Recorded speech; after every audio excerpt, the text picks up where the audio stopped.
There we go. Great. Well, welcome and thank you for joining us this morning.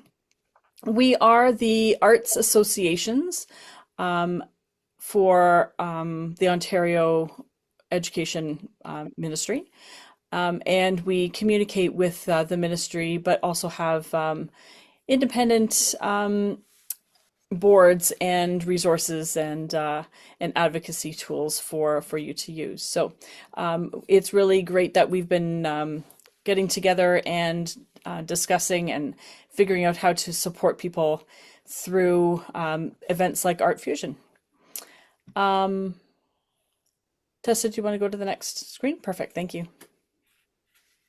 So we'll just start out with a call to action. ArtFusion, which is what we have decided to call our alliance, acknowledges that our associations span land across Turtle Island, which is the traditional territory and current territory of many Indigenous peoples. We honor them as the original storytellers, artists, musicians, and stewards of this land. May we never forget their legacies, and may we learn well the lesson their descendants have to teach us about living on and with the earth. We'll practice this sign of respect, acknowledge the rich history of these lands and Indigenous nations, honor the truth of the past, and uphold our original treaty, the Turo Wampum, to peaceably care for the land and each other through our arts teaching practices. When you get these slides, you'll have an opportunity to explore what treaties are relevant to where you live, and you can explore the native land map, which is a really cool tool for seeing sort of which territories are where you live, which nations were the stewards of those lands. Denise. Good morning, and thank you everybody for coming. For today's agenda, we'll be going through some introductions and then what we are about with our organizations. And then we'll have our breakout rooms. So there'll be 3 sessions by Art Strand. And so you can spend 20 minutes in each of drama and dance, visual arts, and music and ask the questions that you would like some answers for. Rotate, and then we'll have a 5-minute, or sorry, number 5, we'll have a wrap up following that.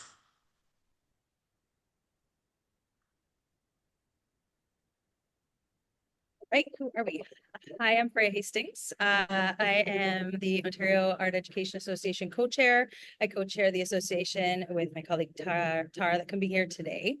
Our goal is to support art teachers in Ontario and make sure that your voice is heard at the ministry level, as well as provide resources and things that can help you. And ArtFusion, especially with the changes in my region to the French immersion curriculum and French curriculum over the past few years, we identified that working together with music, dance, and drama, teachers are teaching more things all the time now. So we've identified that this is something we could do to help to put the arts on the map again and continue to support teachers.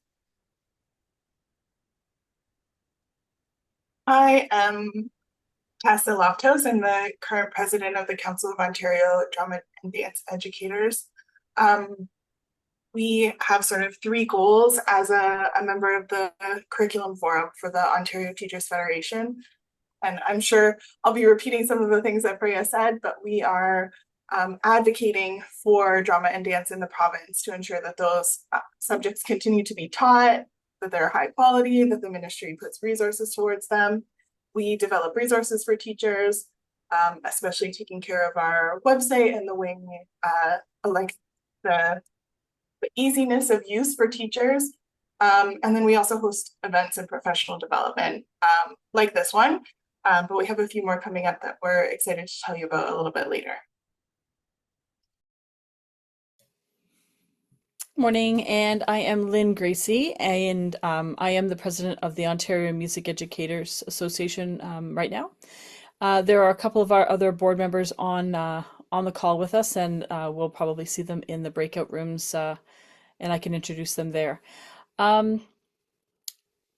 Subject associations are really important, and we not only provide resources and support networking for for teachers in the province, but also provide advocacy tools so that we can advocate for arts programs in your schools, but also in your board. And we also liaise with the government about the direction of arts topics as well. So our organization does have hundreds of resources on our website, some free and some for members only, and we'll talk about that a little bit in our breakout session as well. But it's very helpful for you to be part of a membership of a professional organization such as these, and it will help your practice, but it will also help students in Ontario, which is ultimately all of our goals. Thanks.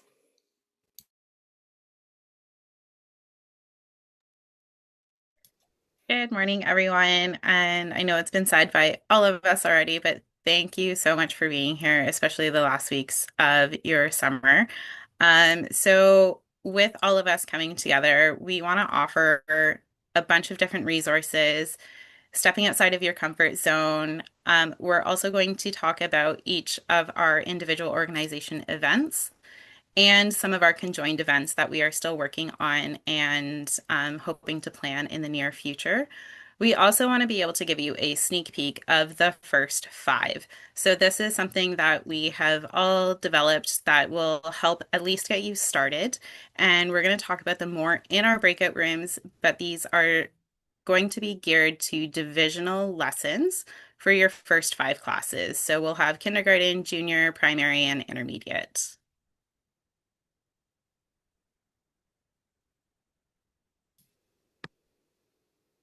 Thanks, Michelle. There were many great questions in the registration form that you all filled out when you first signed up, and we have kind of there were some themes that came through from those questions from everybody. So many of us will be discussing those just in general, but really the breakout rooms are for you to ask questions and for you to discuss what you're worried about, what you're excited about, what you need some assistance with. And I think there's a good mix of experience in those breakout rooms, so we'll be having some pretty great discussions. Is there anybody who has any questions before we go to the breakout rooms? If you want to use the hands up tool, then I would be able to see them easier.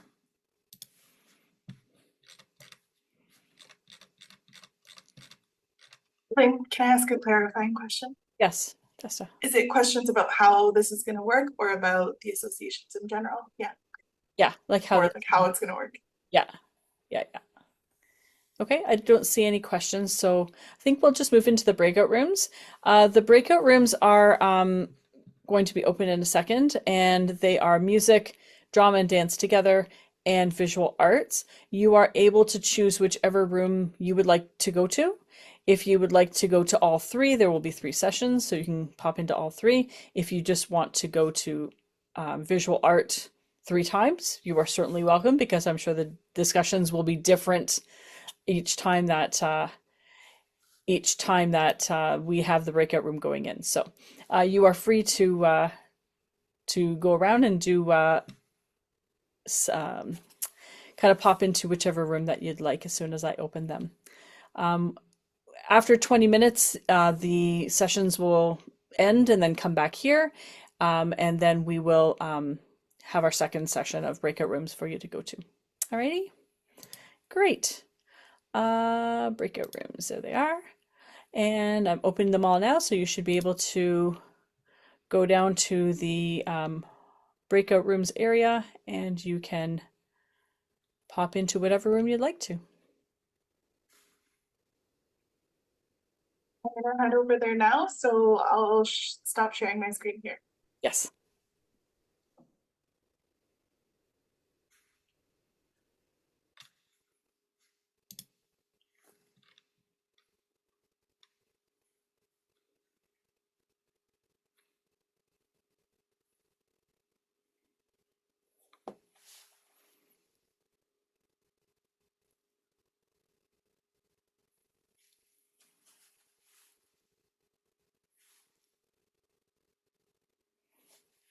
I'll just make sure that you're all gone before I go. So if you're having trouble, let me know. I'm Hi, having can I trouble. ask? I can't see where to join, sorry. At the very Um, bottom of your screen, there should be 4 boxes that say breakout rooms. Or perhaps it's under the 3 dots of more. You might see the breakout. Yeah, that's where it is. Thank you. Yep, gotcha. Perfect.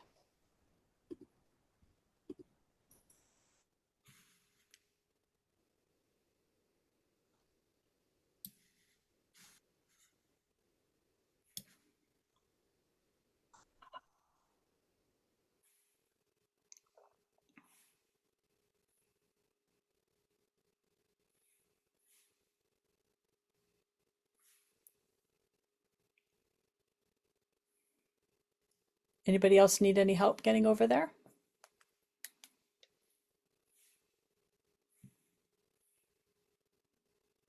Okay, I'm going to leave.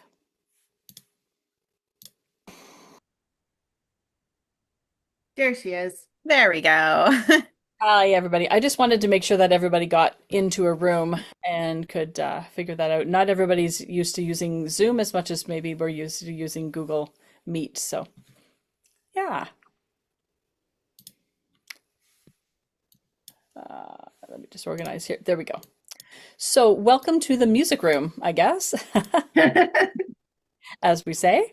This is really a session geared for people who feel like they need some guidance or some inspiration for any of the arts in elementary.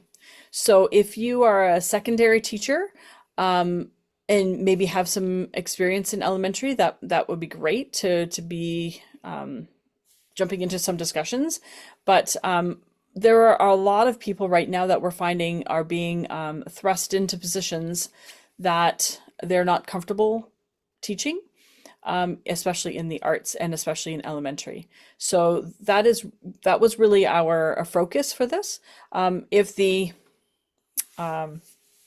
discussion veers off topic, that's okay, but we're going to try and make sure that those people are addressed as well.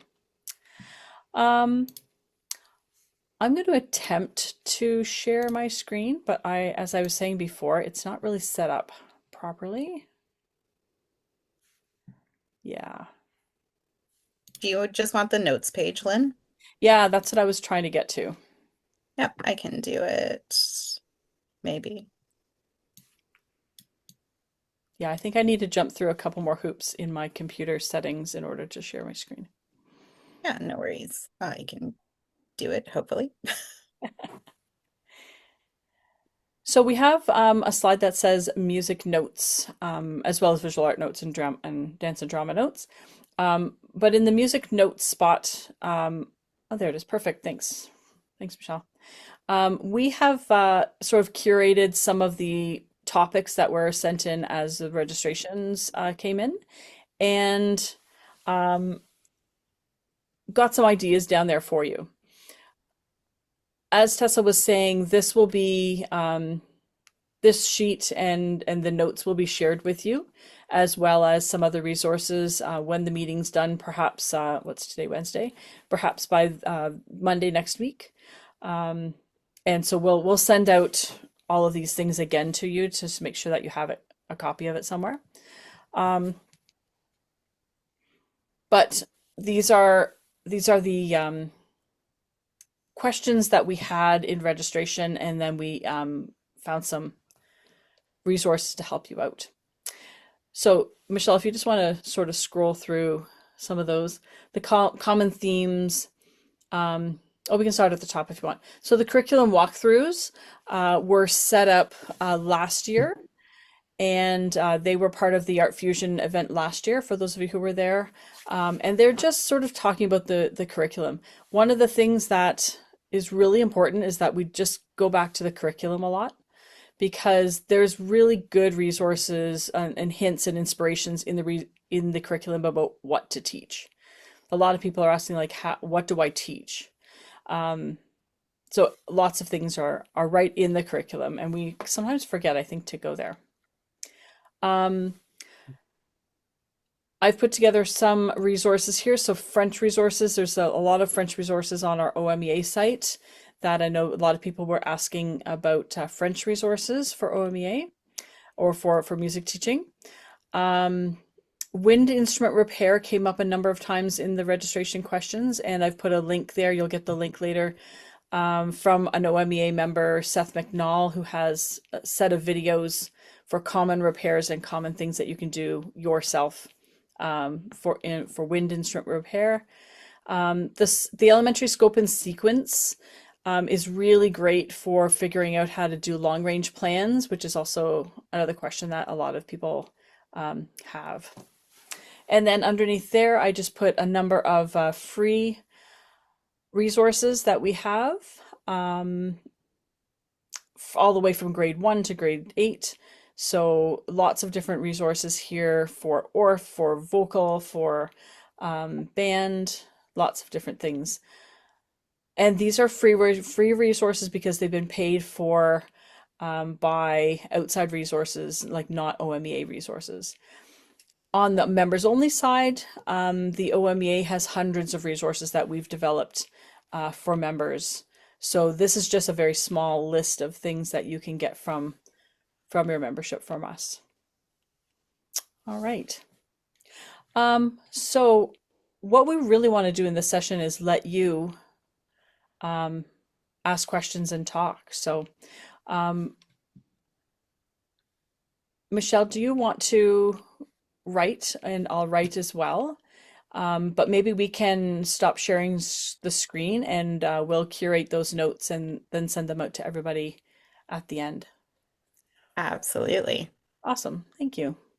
So that's a sample of what you're going to get later on when we put this all together for you. All right. So we have, I think, 14 people in the room. Who would like to start? Does anybody have any pressing questions that they would like to discuss with the group?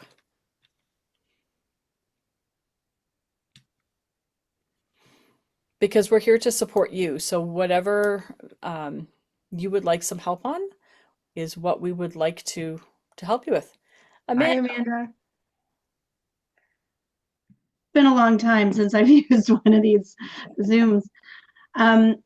So I was just wondering if anyone had any tips. I've been teaching music for over 25 years in Halton. And I've recently been designated now as the integrated arts teacher with 60 minutes per class a week. And I just find my hours are just being cut drastically. Whew. So, and also I'm getting a feeling with our administration. She's new at our school, and I've been at the same school for over 25 years, and I just feel with this new person that has come in is that it's just, I'm not sure she really even likes the instrumental music, especially beginner, like the intermediate grade 7 and 8s when they're just learning.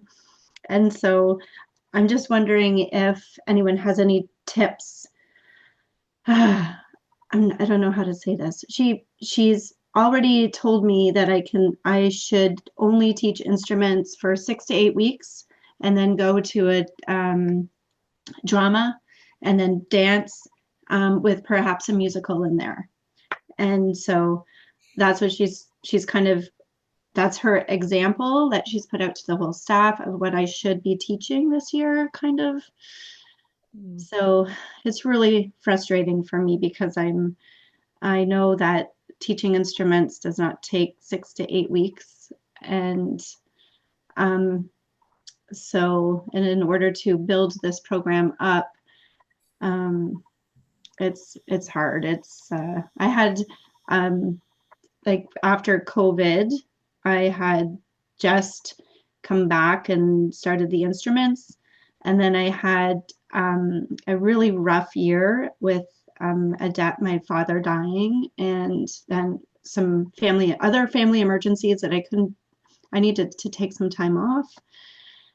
And so now last year I felt like the program was being built up more, like in And then now it's like, well, you're now integrated arts with dance, drama, and music, which I mean, it does sound really fun, but I just need some tips. So Yeah. that's kind of in a nutshell what's happening. Yeah. Yeah. Alicia, you've got your hand up. You've got some ideas there. Yeah, so I'm really sorry, Amanda, that this is what's happening. And most of us, if not all of us in this room, know that as elementary educators, we are bound to the administration that comes in. And in elementary, sometimes administration comes in with different agendas or different understandings or a different vision. And so it happens. If you are a coverage teacher in whatever capacity, much like most of us, you're even more susceptible. I myself, I am K to 12 certified. I have my spec ed, my science, my math. So I could basically be put anywhere, and it is a real fear. So I empathize with you, Amanda. After when we first came back from the pandemic, I was in intermediate. I was 1 to 8 music, but focused on intermediate instrumental. And because instrumental was gone, the administration negotiated with me that it become an integrated arts class. And so what I did was work in 6 to 8 week blocks, and I determined what was happening. And I went music, drama, music, dance, music, drama, music, dance kind of thing. And some of the projects were integrated, but this was at a time, Amanda, where instruments were not allowed. No wind playing was happening. So you and I can connect separately if you would like about specific ideas about how to do that. But what I have seen in programs across my board, such is a lot of administrators are coming in with this arts thing. If you can teach one, that means you can teach them all. And if you spend any time with code or OAEA members, you will know that they value their specialty just as much as we value ours. I am also a member of code, and their resources are fabulous. So I would suggest, Amanda, that you find a way to engage with them either by paying the membership, which I know is not always accessible, but they have free resources available as well. So maybe spend a little bit of time today and go visit with Tessa and her team to connect that. But what I would say is if you try to keep your extracurricular program strong, so front load with 8 weeks, maybe even 12 weeks, and bug your administrator that like you need to get through November progress report with just focus on music and making sound and getting some fundamentals down so that then the band could almost kind of like they do in high school where they have like rep classes or like band is a class. It means more on your free time. But as far as having a program, your kids and your families are your biggest advocates. So if all of a sudden music is not being taught, it's on a cycle and it's being perceived as being taken away by the kids, you can't present that notion, but you could probably slide away for them to think it. But if they have a sense that music is being taken away and they want more time, then the students and the families can be your biggest advocates to help make a change for next year. But it just would mean having more time available in your extracurricular schedule. Perhaps maybe doing one rehearsal a week that's the whole group, and one rehearsal a week that is like sectionals, or I had a time where my lunch hours were not rehearsals, but they were open studio. So anyone could come in at lunchtime at any time. And that's when I did that to help focus on things in that regard. So I don't know. That was a lot of talking. I'm really sorry again for your situation. Hopefully it's helpful. That's great, Alicia. Thank you. And this is the time also to get onto the advocacy bandwagon, because okay, you're going to have to make this work this year because she's probably, this is what you're stuck with. But advocate for next year, like this is not working. These are the things I got through last year with my, these are the expectations I got through last year. I can't get through these expectations in only 6 weeks or 8 weeks.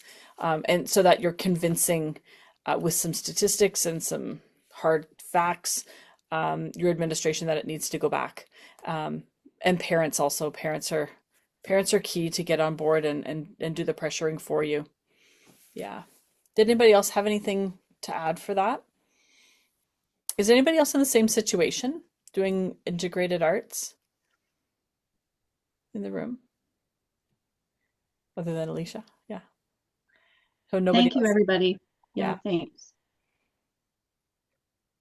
Great. Hopefully that was a little bit helpful, Amanda. Gave you a little bit of spark. Thanks. Kalina? Hi there. Sorry, I couldn't find the reaction button, but I got it now. I actually taught integrated arts for the past, I guess it would have been 2 to 3 years. I was in a situation, I was teaching French immersion, advocated for a music position coming out of grade 7. And I received that position, but my admin also gave me health. And so I was in a weird situation where I was going, into the classroom where I say that because our board has created a teacher consultant position for the arts for elementary. And so I'm starting that job today as I go and do my first workshop. But yes, so in the past, I had advocated for an integrated arts position, and I did exactly what you're going to be doing: dance, drama, and I did the music as well, with my specialist being in music. So I curated that for myself because the health just wasn't making sense for me. It just didn't add up, and it didn't make sense. I was going and teaching grade 7s about celibacy, and then I'd come back to the music room. Our board is very different in that we don't have an instrumental program. However, I did. And that's because I worked with our high school teacher, and she just gave me a set. So it's like, okay, we're doing this. It's very difficult. And I'm kind of training the teacher who's coming in for me and setting her up right now and letting her know what I did as well. It wasn't easy. And I have to back Alicia up and say that I used a lot of my own free time. So we had a lot of drop-in sessions for students who were struggling to get a sound. I used my students from previous years to come in during class time, and they helped support. That was huge for me. So if you can use student helpers who have previous knowledge, that's major. Drop-in sessions are huge, but I agree with Alicia that you want to get that going first. Maybe it was Lynn who said that you want to get that going first and stabilize your program to begin with,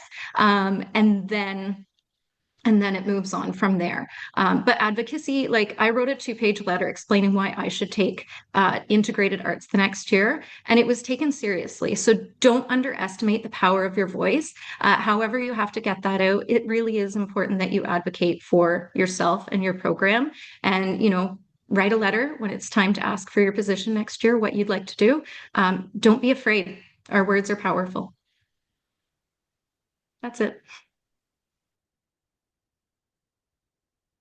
Thanks so much, Kalina. Lynn, you're still muted. Yeah, thank you. I figured that out. I just got a note that's saying that the 20-minute breakout room are being closed now. So that was 20 minutes. My goodness, that goes fast. So feel free to stick around if you want to talk more, or if you want to go to one of the arts. But we're going to go all back to the main room, and then we'll be back for another session. Lisa, did you want to stay back to chat about what you put in the chat?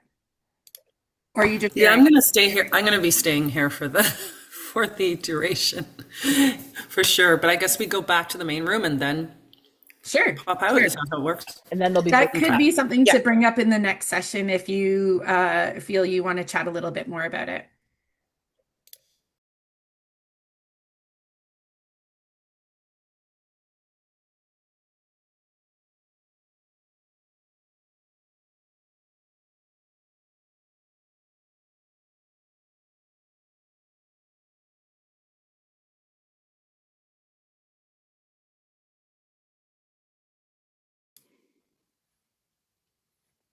Welcome back, everybody. I know people are just finishing up their conversations in their breakout rooms.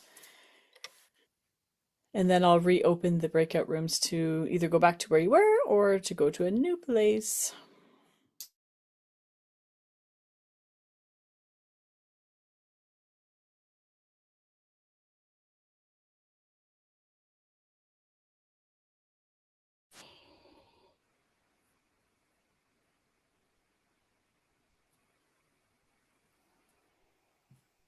Welcome back, everybody. We hope that that was a really great experience for you. And I know that 20 minutes goes super fast. But if you want to continue on the conversation wherever you were, you are free to go back to those places, or you can go to a new place. I just need to reset the rooms.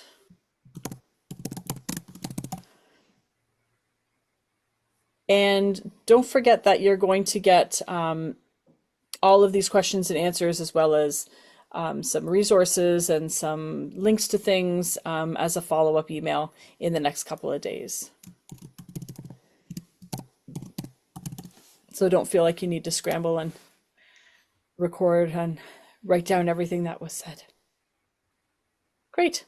I think we have everybody back, and I have those made for us. All right, so we'll head back out. Feel free to go wherever you would like and have some great discussions. See you in 20.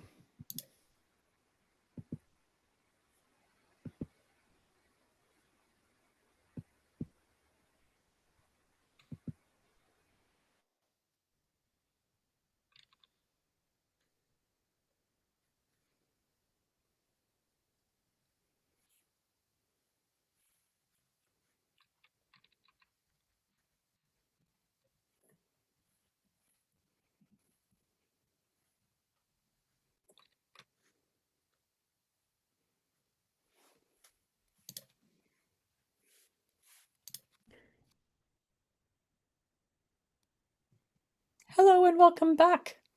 See some familiar faces again and some new. Just give a couple minutes. There were a couple minutes, a couple people that were still coming in.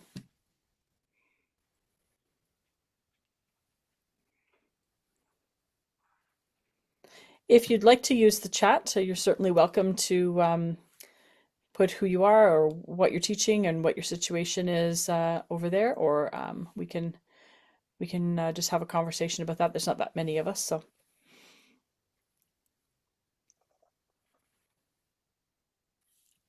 I teach elementary grade 5 to 8 elementary students. I teach vocal and recorder, primarily with some a drumming unit as well for my grade 5s and 6s, and then 7s and 8s are on band instruments primarily.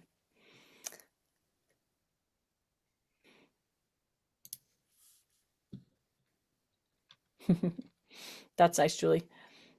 Are you doing a little bit of French this year, Julie?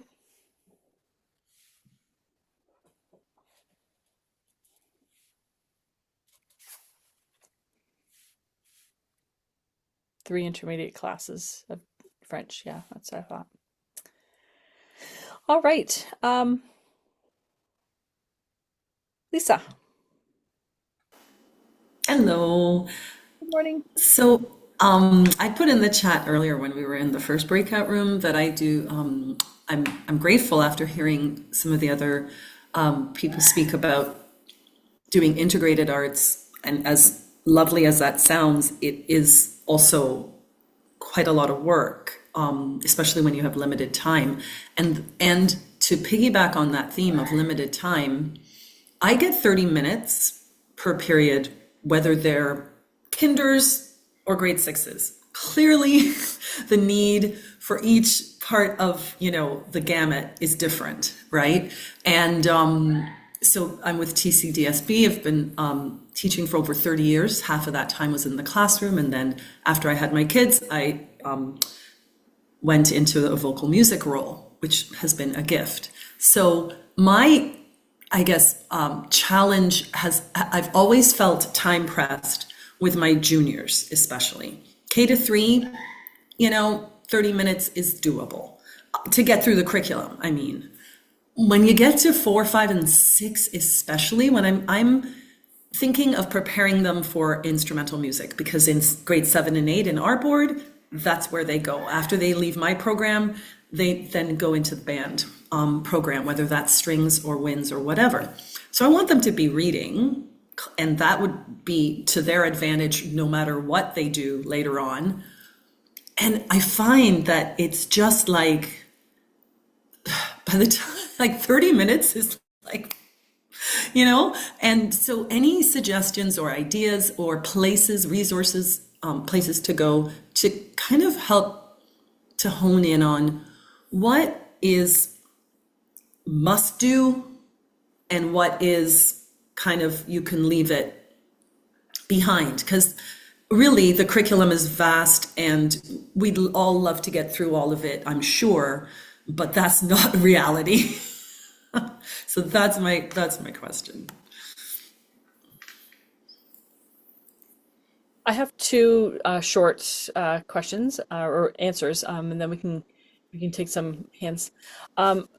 My first instinct is to make sure that you're thinking about routines, because routines, and Greg Beresnick years and years and years ago would talk about it as behavior management even. So when they walk in my room, they do the same thing every single day.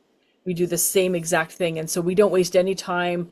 What are we doing today? Or how is it going? Or should I sit in my spots or whatever? We do the same thing and we get started right as soon as they walk in the door. So we don't waste any time.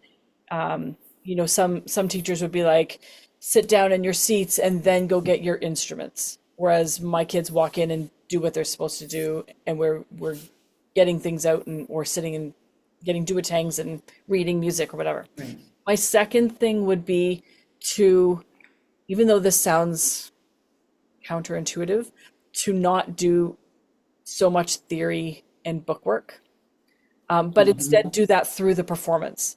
So if you're singing a song or if you're doing recorder or something, integrate the 2-minute little theory lesson about lines and spaces, but then do it. And that's what I saw through COVID, is that we did so much of the book work and it was never applied and it never stuck. It's like we never ever even did it. So right. I would say play or perform or make music 95% of the time, and then just put in a little bit of the theory, because the theory will come. And thank you, Lynn. Those are great suggestions. Two things that are a little sometimes challenging for me in that way is that often I'm going into the classroom because I'm on the cart, and I hate that term. Anyway, so that's my reality in most of my 4 elementary schools where I teach in Scarborough. I'm mostly going into a class, and let me tell you, the number of times that I have to use my first 5 to 7 minutes settling them down from whatever they did before, because the classroom teacher does not typically have them ready, because it's like, yeah, it's my prep time, so go, there they are. But they sometimes still have their devices on their desk from whatever they were doing 5 minutes before. And so it's my job to get them settled. And I love the idea of doing the same thing every time they come to your room. I wish I had a room. In many cases, I don't. And in one school I do, yay. But anyway, that's a logistical thing. But the other thing that you mentioned was about the theory. I absolutely agree. And for me, it's about the in two of my four schools, I have ORF instruments. Again, blessed, like beyond belief, to have access to those. In the two schools that don't have it, like I feel for those kids, literally. But anyway, it's integrating it into the lessons. So I agree completely. And thank you, Alicia, for I'm going to read what you have in the chat. Thanks, everyone. Alicia, did you want to add to what you put in the chat there? Yeah. Sure, it was funny because I was typing routines as Lynn was saying routines, and I didn't hit enter fast enough. So it's good that it always gives me a selfie high five when I'm on the same page as Lynn Gracie. Yeah,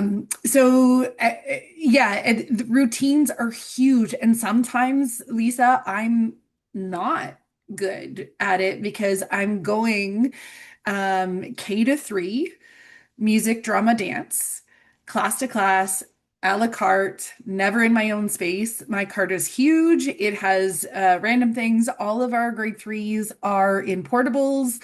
And so I don't take my cart to them. I'm, struggling. Often my class is piggybacked onto phys ed or some other coverage teacher so that the homeroom teacher is getting a double prep, which is great. But also, I feel you when you say the transitions. And we all know, especially at younger ages, but grade 8s are terrible at transitions sometimes too. And so it's something we have to train them with. And because you don't have the magic line of a classroom threshold where they are crossing into your space, and so their brains are triggered into, oh, these are the expectations of the music room or of the drama room or what have you. I wonder if there's a way that you can position it that when you cross the threshold, it is now no longer Miss Gracie's room. It is, Miss Pinnock's room or Miss Pinder's room or whatever. I love that. And so, yes, this is your classroom, but this is my class, or this is our shared learning space, and something along the lines, and a welcome song or some sort of trigger. And I teach my younger ones one song that then becomes something that they are the leaders of as they get older or as we go through the years. And so, walking in the room and saying, Lisa, you're our leader today, get us started. And then Lisa does that while I plug into, the projector or whatever else I need to go. And if you can bear the chaos of everybody getting, stuff situated on their desks or whatever while this thing is going on, then that might work. I mean, the difficulty for me is because I'm also drama dance. So sometimes I'm moving furniture in order to facilitate the space that I need to be able to do, or, but there's a variety of audio cues, hand signals, something. Even if you were to give yourself on your cart like a first then next like agenda thing that you could put stickers with visuals on, so that you could walk in and they could see, first tuck your chairs, first move this, first do our echo song or whatever, that there's a visual in there too. Yeah, I love that. And it's interesting because the idea that's come up a couple times in the chat about doing a song, a call and response, I do that at the end of each of my classes and choose a leader to do that. They love it. So why not just do that at the beginning? It's great to talk with others because, I mean, when you're in it especially for years and many, many years, you sometimes can't see the forest for the trees. So yeah, even that idea is excellent. Thank you so much, everyone. Thank you. Thanks, Alicia. Teresa also put something in the chat. Yes, Lisa, I'm not sure if you I saw that did. as well. I think that's awesome because I have a relationship. I've been at these schools for years and can certainly talk with the classroom teachers about that concept that, I have 30 minutes, so could you help me out by having, Teresa, thank you. That's gold. Great. Is there anybody else who wanted to bring up any other topic specifically? You will be getting a document, I think I mentioned, that has all these questions and answers and links and some places to go for some resources. Julie, what were you going to say about the musicale? Can you mute Julie, or are you? I'm on it. Oh, hi. Okay, it's calmed down here a bit. We had some people working in our house. Hi, everybody. Hi. I saw in the chat that a lot of you are teaching core French and music. Good for you. It's not easy, but I'm actually really loving it because I get that daily interaction with my intermediate students, which I don't always get as an arts teacher. So I find it really helpful. I just want to make sure that all the teachers who teach core French and music know about Many Musicale. It's like a March Madness style French event. It happens every year where they pit 16 current French francophone songs from all over the world, including Canada, against each other in like a tournament bracket. And you can actually vote with thousands of students worldwide. And I just wanted to give that a little plug because I find, as someone whose specialist is music, I'm the music teacher, and I don't, like, the students and I have that rapport, but they don't know me as a French teacher. So my first year teaching, I found out about this, and I started my first year teaching French, and it was a really good way to make that connection. So if anybody's curious, you can just DM me, or we can hang back and talk about it if you don't know what it is. Yeah, our teachers did that in our school this past year, and it was fantastic. Really, really good. Teresa had a question about intermediates who are unwilling to participate. And oh my goodness, intermediate teachers need stars. We need something, because it's a lot of draining energy. But you get back some of that energy from some of those kids too. So I love teaching intermediate. I might be crazy.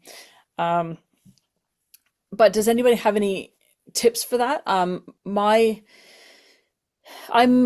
lucky in, and many of you probably are as well, that you teach them many years. So I know my students as grade 4s and 5s and 6s before they turn into intermediate monsters. And so we have a rapport before they get to the 7 and 8 kind of thing. And so I can draw on that, which helps me a lot, but it doesn't help if you're new to a school. Sometimes that takes 5 or so years, 3 or 4 years to develop. I would say routines. My routines start in grade 4 or 5, depending on when I start to see them. And they're the same routines in grade 7 and 8. So when they walk in my room, they know the expectations because they've been the expectations forever. So that I find helps me a little bit. Does anybody else have any tips for intermediates? That's a hot topic that I don't know if any of us have solutions to necessarily. We have ways that help some of the kids, but I don't know if there's a year when I've had all my kids on board. Similar to like what Lynn was saying, it's just building that relationship with them, being real with them, and getting really to know them, right? We know that music isn't for everyone and that they may not enjoy it, but play to their strengths as well. We know that video games are huge right now. Do a unit on video games. Right? Get them moving, get their hands moving. My kids love basketball, so we do rhythm games with basketball just to get that engagement from them. And they see that I suck at basketball as an example. And they love to see that there's something you're not good at. And it's okay to make those mistakes. I would also sort of also say, don't be afraid to use whatever your superpower is as well. So if you're a fantastic piano player, like, demonstrate that sometimes so that they're like, wow, she's like, she can do what, I pick up a tuba. They're like, how can she play tuba and clarinet at the same time? but whatever your superpower is, if you're a ukulele player, bring in your ukulele and show off a little bit because they have respect for that. And you can kind of get some of the kids on your side, a little bit. Another thing that I use, and I know that I'm very fortunate and it's not as easily accessible um, to all schools, but feed into your high schools, into your secondaries, right? Give your secondaries that leadership opportunity and build that relationship with them. Do some work with the grade 10, 11, 12s. Have them come over to you, you go over to them, do sectionals, do games. We do a whole like Music Monday celebration and use our high school students. We're fortunate though that we literally just walk across the football field and we're there. Um, but just building that with them as well, seeing that it's okay to be that music person and you can still have music and all of your other interests as well. Because end of the day, they need an arts credit, right?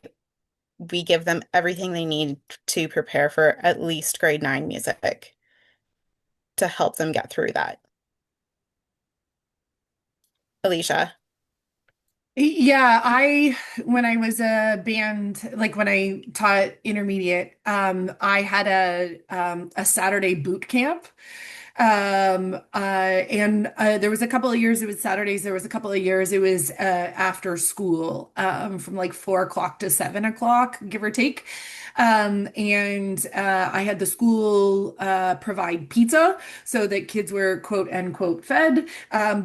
Because it was out of school hours, I brought previous students back who were in high school and they came and we did some icebreaker stuff and like games and things, but also you know, energizers in order to get the kids excited. Now that wasn't within the class program. That was for the kids who wanted to be part of the extracurricular as part of the band. And so it was something that I did that was yeah, it was fun and it was extra and the kids got to be part of it and felt special because they're working with high schools and the high school kids got volunteer hours out of it. So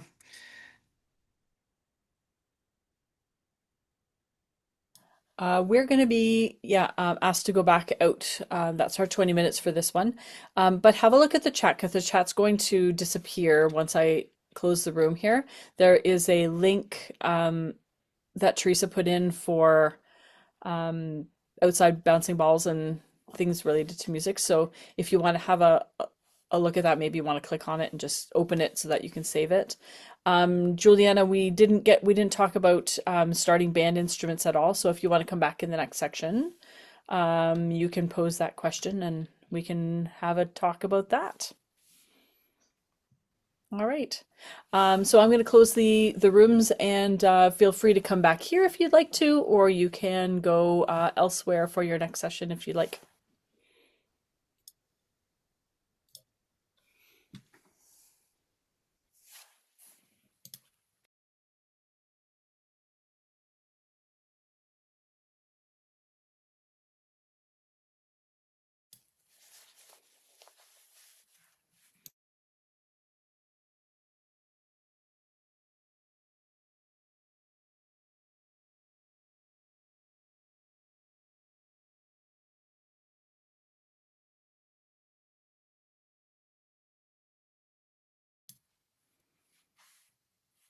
Welcome back, everybody. We've still got 30 seconds in the breakout rooms, and so we'll wait for like a minute more for me to make out a new one. I hope that everybody's getting some time to talk or even just to listen because we are so isolated in our buildings. The only specialist teacher doing and knowing what you know, and sometimes it's really overwhelming to be the only person that you can talk to in your group of people in your school. So it's really important for these sessions, but also to be part of something bigger. So welcome back, everybody. And I'm going to create the rooms again. There we go. I hope that your discussions have been fantastic.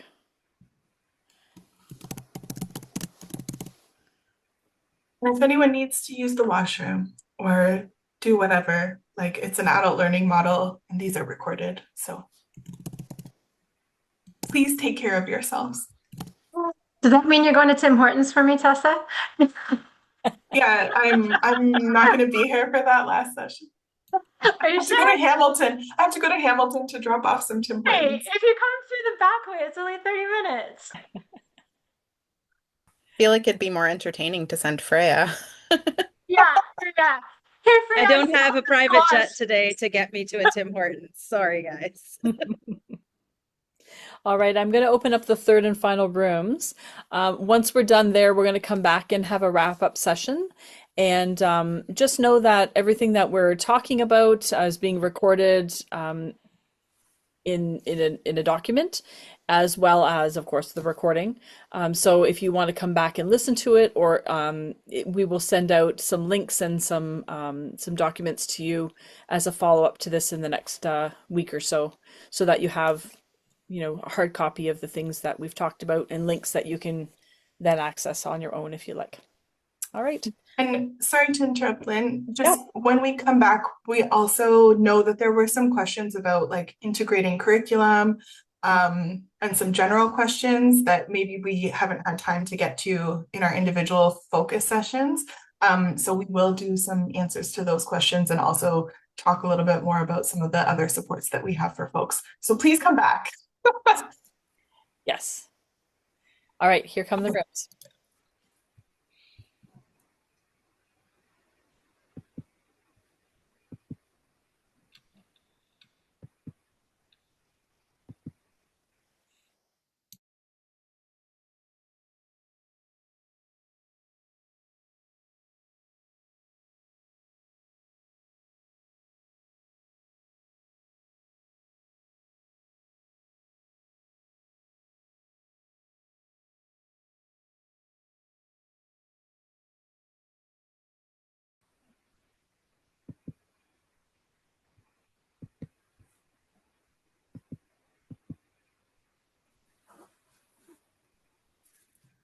Hello, everyone.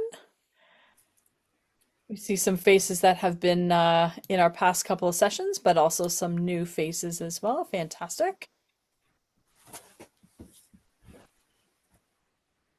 In the last session, I'll just wait for a minute to get started, but in the last session, somebody did ask about getting instruments started.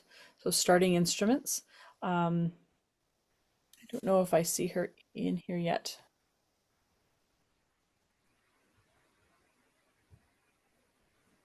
Not yet. So if anybody has any specific questions or just general questions that they'd like to pose to the group, we can get started there. I know 20 minutes goes pretty fast, and so we may as well jump right in. Gerline. Oh, hi. Good morning. Morning. Morning. Okay, I have a question about, okay, so I did my placement, like I did my teacher education at York U, and for my practicum blocks, I was set in a all art school for the visual arts. And then I also was teaching the students who were like non like kids who were taking art as more of like a course, or like like you know what I mean? So like I feel like as a teacher you have to accommodate for all students and it has to be equal for all. But I realized that like the only glitch I've noticed in the arts education is that it's only at the secondary or like starting in middle school, high school level that you start into more like specialization. Like I really feel like I wish the government had more funding and good quality arts education at the primary junior level to engage our junior learners. Like it's more for joy-based learning. um I realized like this, like I prepared a master's of education proposal with a prof to look at and how we can mentor students within Ontario schools for visual arts mentorship and education. Like I'm asking this question because I've always been interested in like self-mastering myself in music, but I never had the confidence or like the I like the resources in my schools to get at that level. Like I remember like there's a Toronto Symphony Orchestra, or like they usually have um their musicians train at special universities. I know it's like a Royal Academy for Music in Toronto. Like they have special schools for that. Like these special schools are like I don't know about their figure structure and how they're structured for students. Is it even accessible? My question is, how can we, like, how is it possible to train anyone in the Ontario schools to a level of self-mastery in music, visual arts, drama, or do you have to go to an all art school? Oh, I th your question is multifaceted. Um, it depends on where you are and what board you're in and what school you're in and what level of comfort the specific teacher has. In my school, we start specific music teaching right from grade one, and they do work on mastery, rhythms and vocal techniques and things like that right through. But there are many, many different ways of teaching music in Ontario, and our curriculum allows for pretty much every way. So it really depends on the teacher that's there. Um, we are advocating to the government for more time and more specialists and more attention to be given to arts schools, not art schools, but arts in school. And this government very much is focused on the basic math and reading and trades getting to work. So, that swings in a pendulum back and forth. It depends on the government that we have, how interested they are to talk about the arts and to advocate for the arts. Um, but I hear what you're saying, and it's just that the experience of music in schools is so different from school to school in our province. Rural Thunder Bay area is going to be entirely different than an art school in Toronto, like entirely, like a different world. So the more experiences that you can have in different places, the more you'll be comfortable seeing that. And Alicia put in a whole bunch of things in the chat for you as well. So that's great. Julie talks about the timetable allocation. We talked about that in our first session in today, is that the timetabling is really set by the principal alone, and they have a lot of power to make or break your world kind of thing with what their priorities are, and how much music time they give you or arts time they give you or how they're organizing that. So advocating with your principal is really, really important so that they see and respect music time and music skills that we build. Does anybody else want to jump in?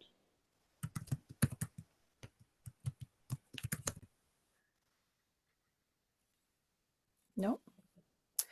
I did see that earlier. Where Juliana Horn? Is Juliana here? Don't think I see her here. Yes, I am here. I am here. Oh, there you are. I can see. I can't turn on my screen for some reason. Like Oh. I unclicked video, but I can't make it work. So Oh, that's fine. Just gotta hear my voice. Yeah. You were going to be asked. You were wanting to ask about starting instruments. Yeah, so this is my third year going. So I've done it for a couple years now, but I find it so challenging to start, and I just don't really know. Like I have had the opportunity to go in, see a couple teachers in action, but not really to see the rollout. Like, for example, when you have a 7 and 8 class and your grade eights already know how to play and the grade sevens don't. Like I have tried, buddying them up and having the grade eights help and sort of show, but I just feel like it's so hard for me as one person with what seems like all of the knowledge to be able to um, just effectively start, sorry, Yeah, hold on, start the program. yeah. So I'm really just looking for like tips and tricks on like how do we, like, are there specific resources I can use that like that will start me off in the right direction? Eventually I get there, but it feels like such a struggle. Yes. The starting instruments is a slow process, and you need to have the students on board to go slow. So I know they want to get in there and they want to just like put their instrument together and make some sound. But I tell them it's very much not like recorder where you can put your instrument in your mouth and you can make up songs like pretty much right away. So we go super slow. It takes us about 6 weeks to actually put the instrument together, make a sound, know where our hands go, and it's hard to go that slow. It's frustrating for them to go that slow, but it really does help everybody in the end. And then they go like, oh, okay, I don't know why we did this, because now we're more independent. We can do things properly.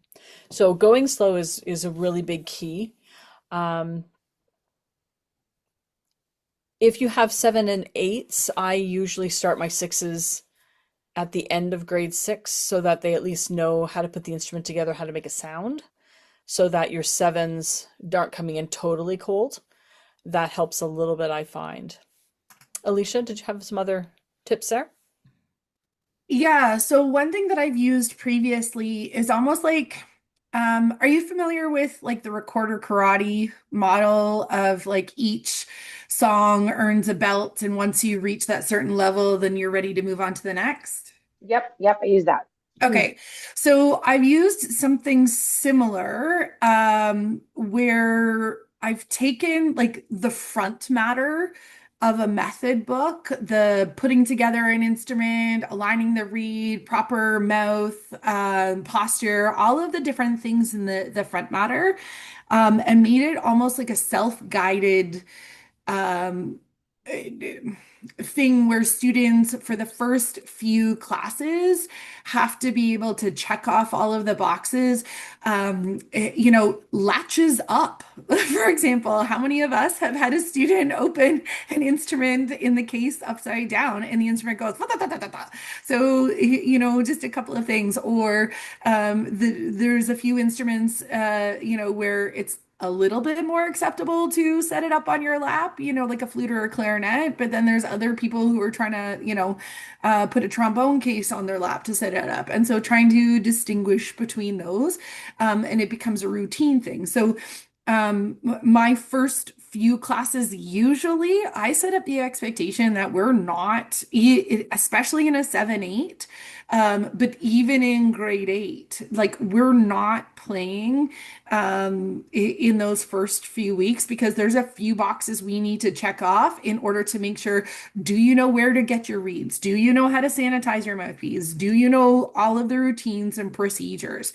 And there were years where I was fortunate, like Lynn, to be able to start students in grade 6. And there were years where I was not, because the 6s were not coming to the music room. I was on the cart. And so, those are all different layers to consider.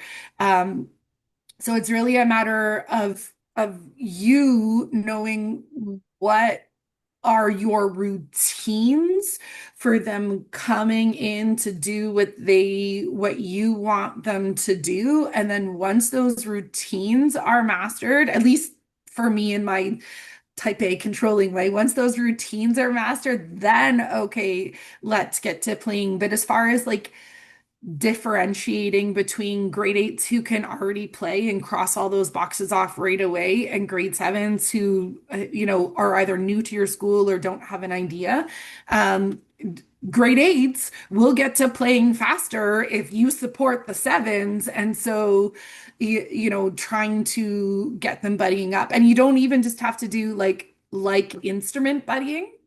You could have, a trumpet player working with, a tuba player, because the premise of some of those instruments are the same. Sax is working with clarinets because the setup of the reed is the same, you know? I don't know if that's helpful or Yes, no, super helpful. I love the idea. I mean, I think first I do love the idea of like creating some sort of self-guided levels to achieve at the beginning, because I feel like my students would be super motivated by that.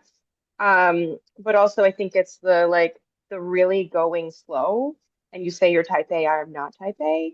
And so it's hard for me to really slow it down and do the routines. And I know that that's something this year that I really, really want to focus on, because everybody, you know, that's always a thing, any subject routines, make sure that they know that so that you can build on that.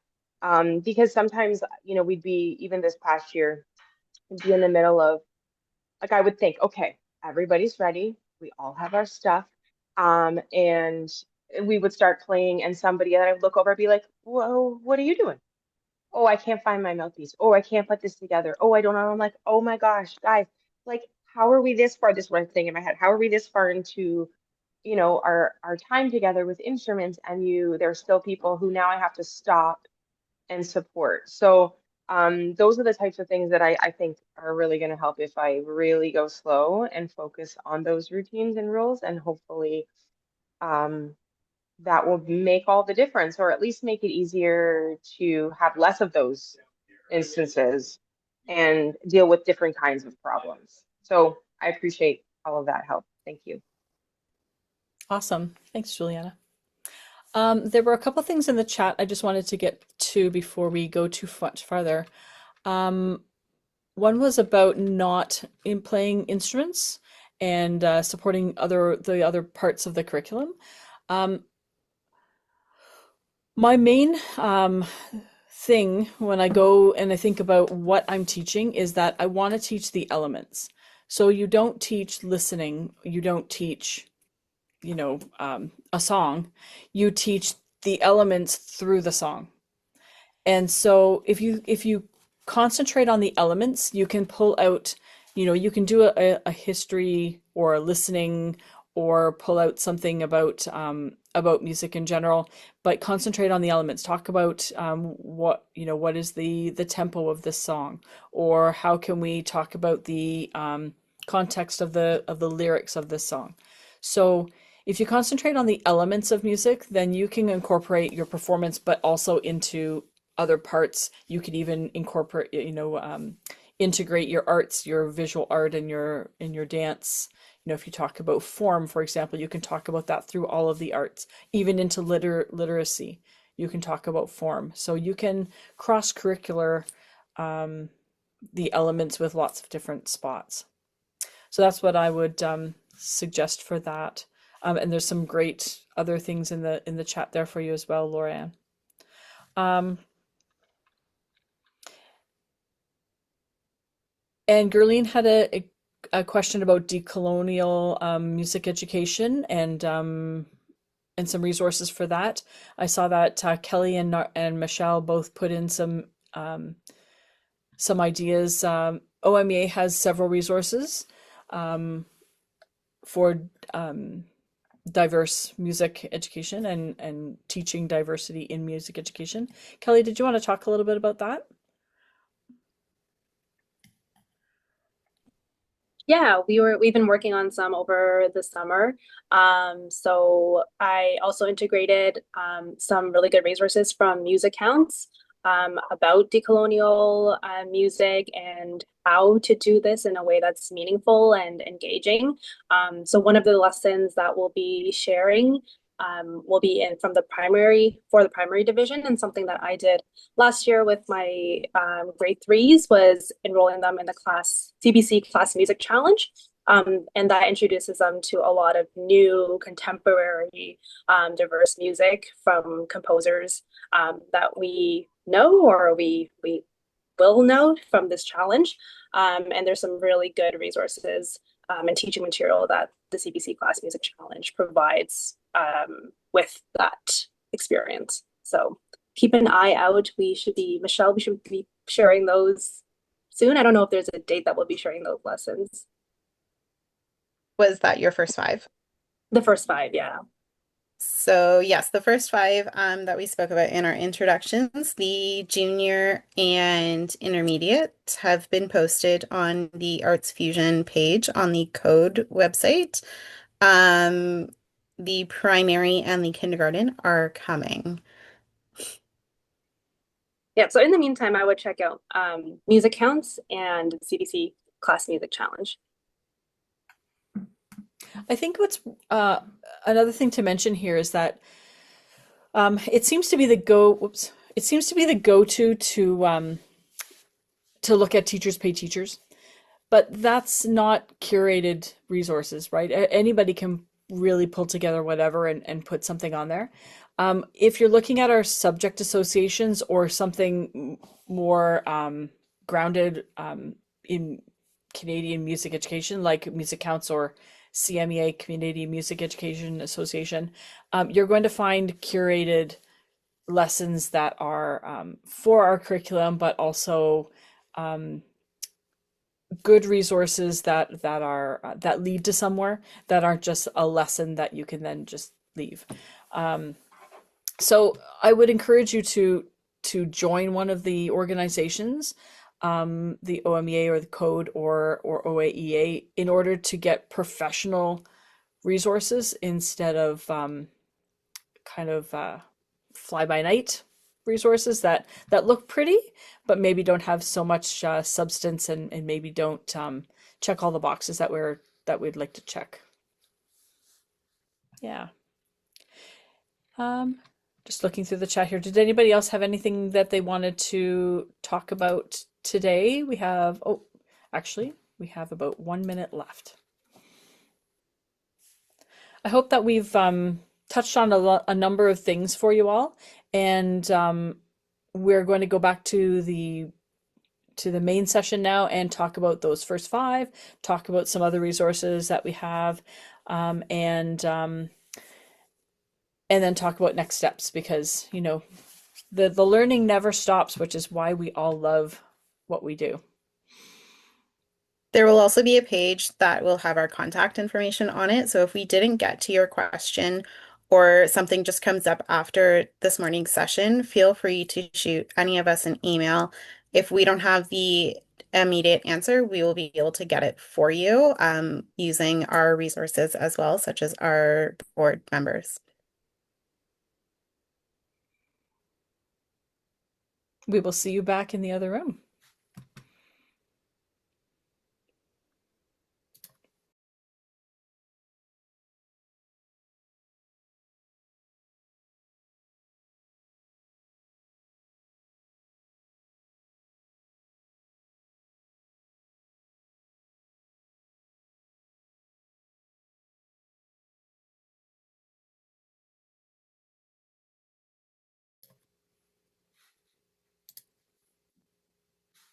All right, welcome back, everybody. We still have about 30 seconds for people to come back in. We've got some important wrap-up information for you. And we can address some other questions, as Tessa was talking about, that are more about integrating all of the arts as opposed to specializing in those subject areas. All right, the rooms are all closed. If you want to go ahead, Tessa.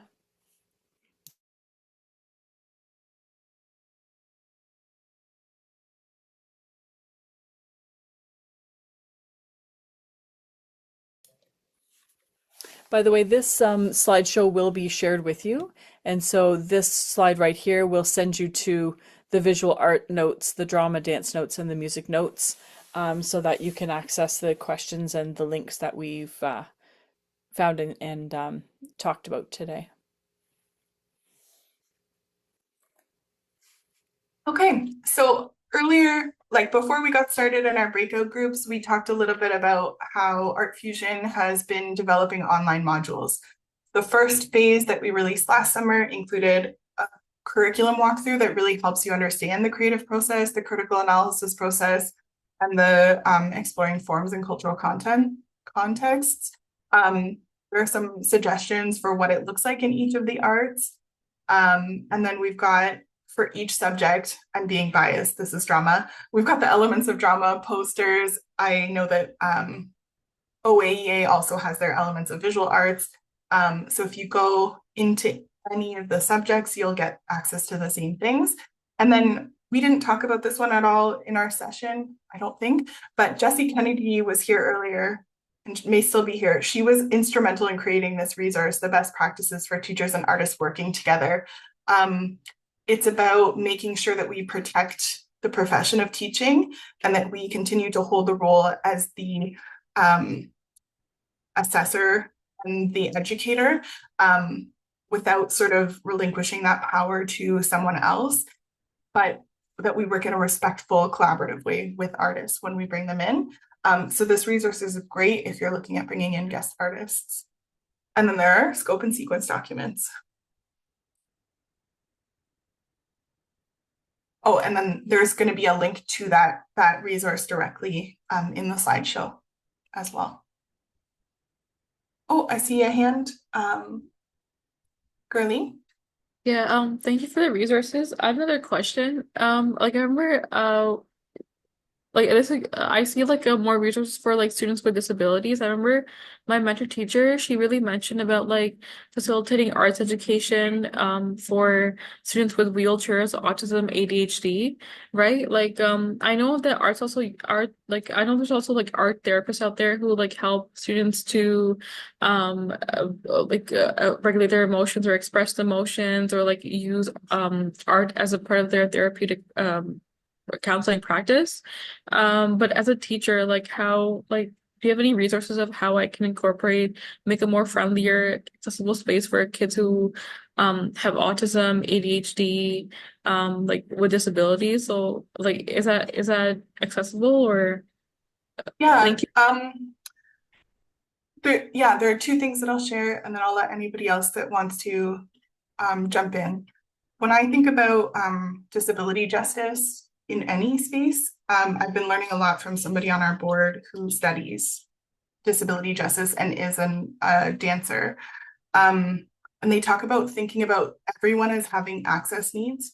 So, for example, in order for me to function in my classroom space, I require the lights to be on in order to see.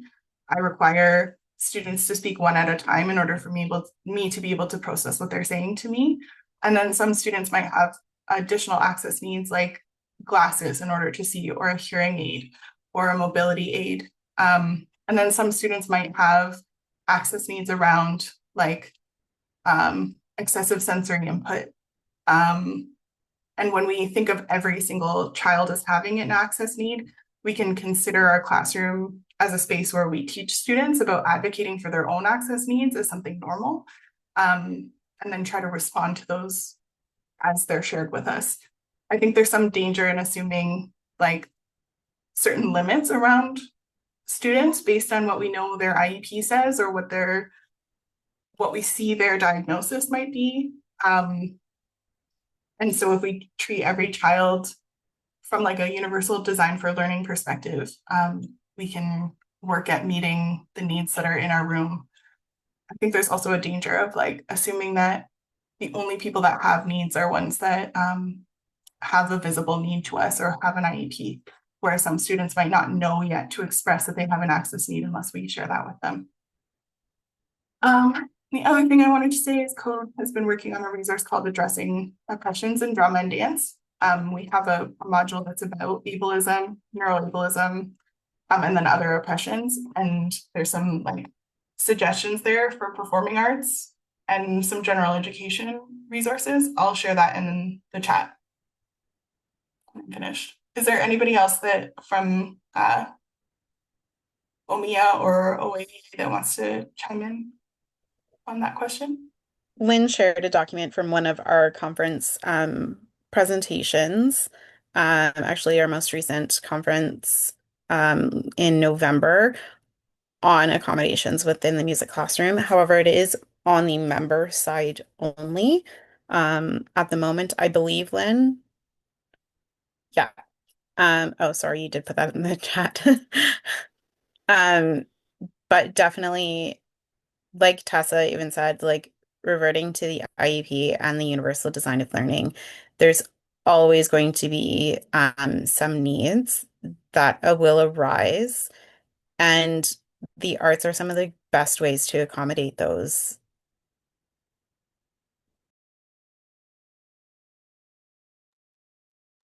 I'll just add for visual arts, a lot of the I've taught adaptive arts as well, and a lot of the things in visual arts are kind of you just kind of need to get a little more creative in terms of if you're working with students that have grasp needs, if you need more space, but a lot of those things, for example, clubs for sensory are something that I have on hand in my art room all the time. And there are certain students that know that know that they need to use them, and there's certain students that prefer to use them, and that's totally fine. Like they're not just for one student; they're there and available for the people who feel that this is going to benefit them and make them able to do that task. And sometimes especially in the art room, you have to kind of make up your own way, like adapting something with a grip tool or things like that. And a lot of them I've just made myself. So don't be afraid to just think outside the box and find a way to make it work. Like me being neurodivergent myself, like I explain to my students my neurodivergence and ADHD and some of my story. So I set up my classroom. That is definitely, and I didn't realize this until the last few years, but I had always set it up so that the classroom is for your success, right? Because if you're not comfortable in your space, then how can your students, right? So, and I explain this to them. And then for those with sensory issues, we always have like the noise canceling headphones available. I have space dividers that are available. I have a space where students can work on the floor if they want to. They can even go sit under a desk if they want, right? And the other thing that I've learned, especially since COVID, is I have a huge box of gloves just for those with the major, like some kids will refuse now to do work with clay because they can't handle the feel of it. And I'm like, okay, well, if I give you some gloves, great. So just having those little things on hand can make a huge difference.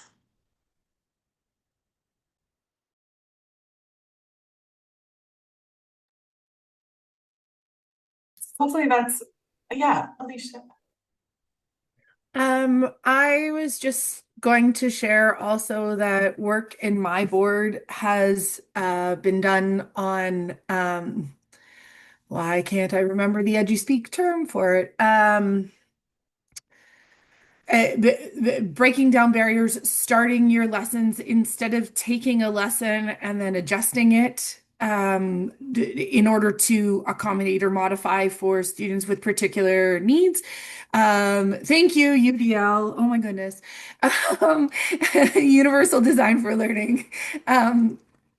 Starting with a UDL mindset. And my board has done some work and training with us to use ChatGPT or Copilot in order to generate a lesson with UDL in mind. So that could be part of a prompt that you put in, use UDL principles to create an introductory lesson to working with clay, or, or instead of starting with the material, using clarinet or using ukulele or, I'm trying to think of a dance representation. Instead of starting with the material or the means, start with the goal, which would come from the curriculum. And that was something that was talked, I think, in our music room. Starting with the curriculum, what's the goal and the overall expectations that we report on in the arts. One is use the creative process. Two is use the critical analysis process, and three is all about cultural context. So that's where the reporting piece comes from. And so you can start from an overall goal when you're putting prompts into a generator like ChatGPT or Copilot, and using the UDL in the prompt, and maybe suggesting give me 5 options, and then you choose 1 or 2 of the options that works best for you because you're in a classroom or you're on a cart, or this grade 1 class will work very differently than this grade 1 class.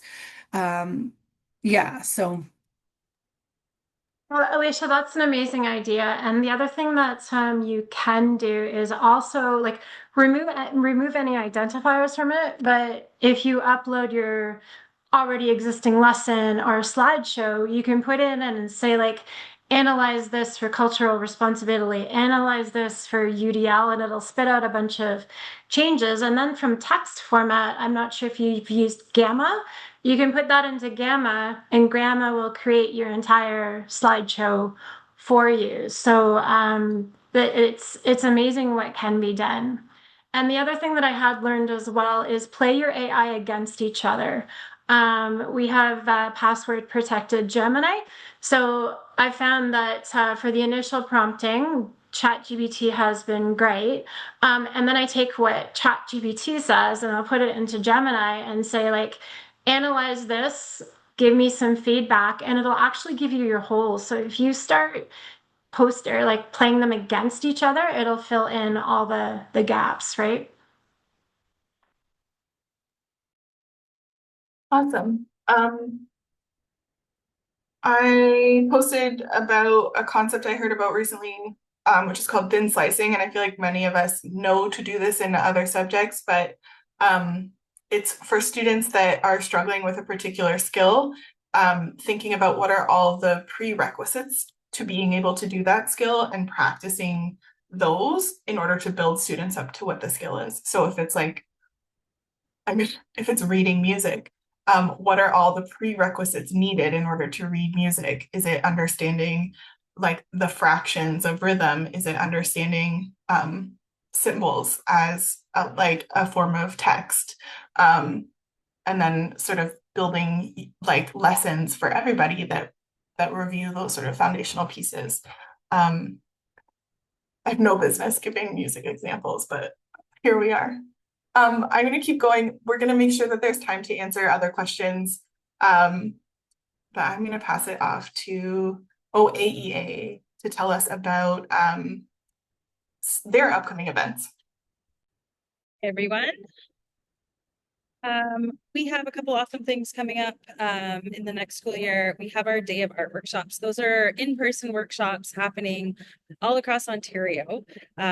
This year we're focusing on printmaking and collage, but I'll be hosting one in Kitchener in my very own classroom.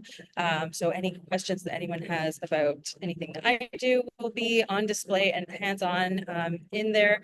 We have locations all across Ontario, like I said, so you can kind of pick and choose where you are or where you want to be, or if there's specific artists that you wanted to speak with. I will have the director of the digital-based interface friend of mine is coming to speak as well. So talking about digital arts available at mine as well. So if that's something that interests you, just shoot me an email and I can, and you can also click on our slides once you get them to register for those workshops. And we have our biannual conference as well coming up in London at the Althouse campus. We're focusing on making it matter, connections, hands-on, things like that. And that is in London, Ontario, April 10th to 11th.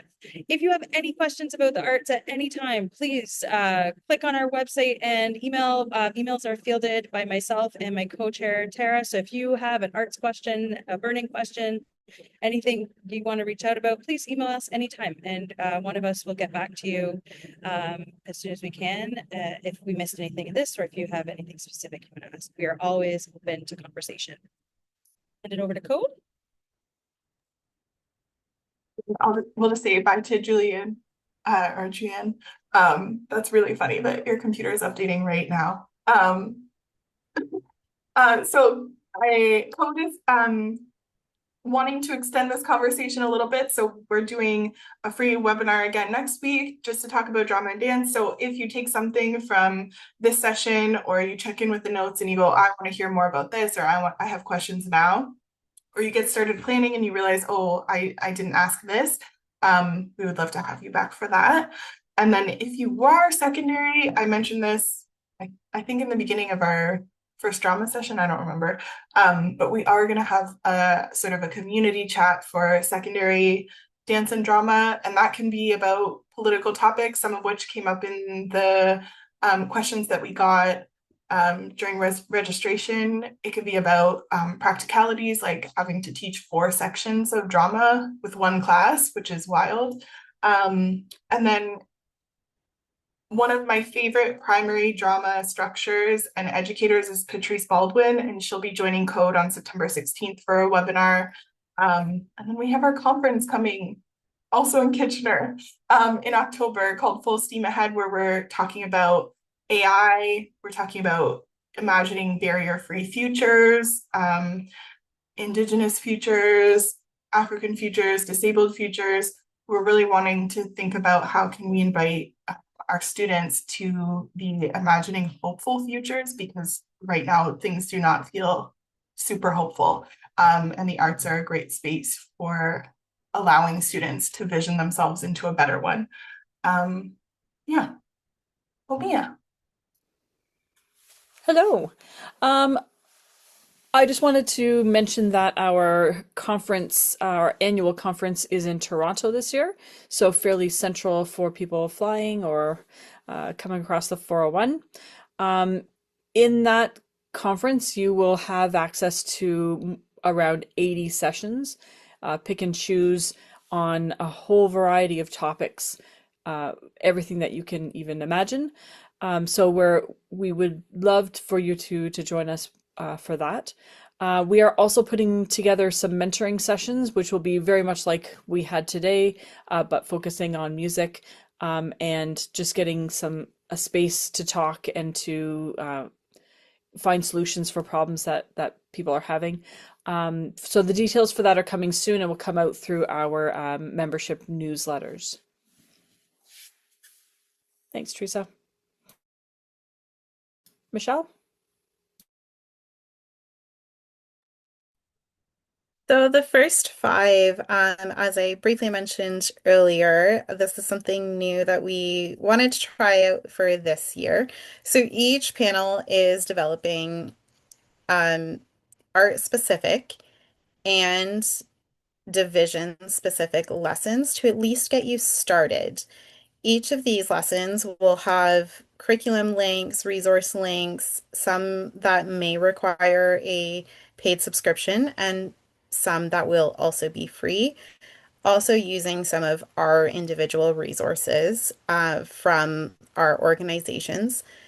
This is going to include everything that you could possibly think of to get you started, from setting the routines and quick assessments, longer assessments, anything that you might seem daunting at this moment. We want to give you a fresh start. So on the Code website, those that are done have already been posted, and then some are still coming and will be coming very soon. Thanks, Tessa. So it's all going to be under our ArtFusion page, where you will find all of our organizations with the lessons available and some of the other resources that Tessa had mentioned earlier.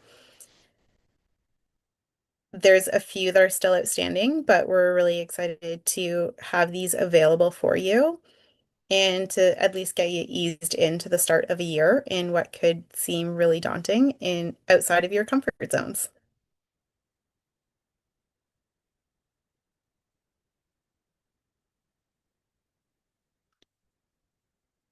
Lynn, back to you.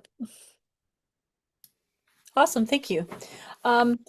Please don't hesitate to talk to us as subject associations, but also just as people and teachers. We're not paid to do any of this. It's all the volunteer work, and the arts are so amazing because we are passionate about our subjects, and we are very, very welcome to lots of questions and to collaborating. So if anybody wants to reach out to any of us, you can do that through our websites. You can find us specifically, or you can just email the website or the subject association generally, and then we will direct your question. But this is a way to reach out and to get some community happening within our arts associations. So feel free, please, to do that. And so this is pretty much the end of our presentation. You can use this slideshow if you'd like to. You could reach out to any of the groups here. We would encourage you to click on this survey, and I will put that in the chat. I was ready for this. There we go. I will put this in the chat, and you can please let us know what you thought of this session, if you'd like more of these sessions, if there's something that that we didn't get to or that you'd like to talk about further, or if there's something else that you can dream up that you'd like us to help you with. So please fill out the survey so that we can gear what we do next to what you would like us to do. Thank you so much for coming and spending time with us, taking time out of a Wednesday in the summer. It is still summer, even though our heads are getting back into school. So thank you very much for doing that, and I hope that it's been helpful for everybody. If you'd like to stick around and ask some more questions, we are certainly available to do that. And if not, have a fantastic end of your summer, and reach out if you need anything.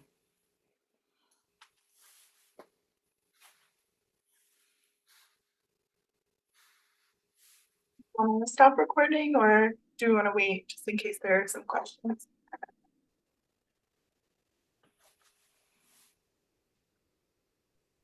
I think we can stop recording probably. Yeah. If there's any questions, just let us know. You can put your hand up or just wave emphatically.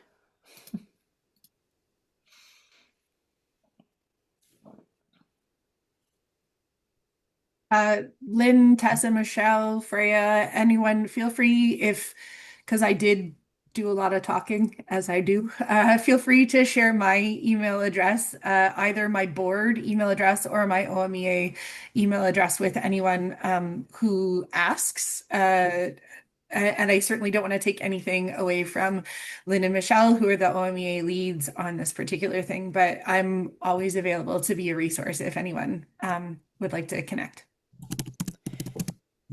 And there was a question in the chat about the first 5, how do you get access to them? We will send out a follow-up email to this session that will have the link to the first 5 in the next couple of days, probably by Monday, probably, along with the questions and answers that we talked about today. Yeah, I just put the link to Code's ArtFusion page, which is where they will be published for now. Perfect. Eventually they'll be on all, but we're starting with one. Yeah. Awesome. Amanda, I love silly questions, so thank you for asking that. Or no silly question. Unless it's like, why is the sky blue, right? Or like the agenda is posted and they go, what time is lunch? I'm like, Yeah, so, I know. genuine questions I enjoy. Well, I still see some people. Or do we have any additional questions?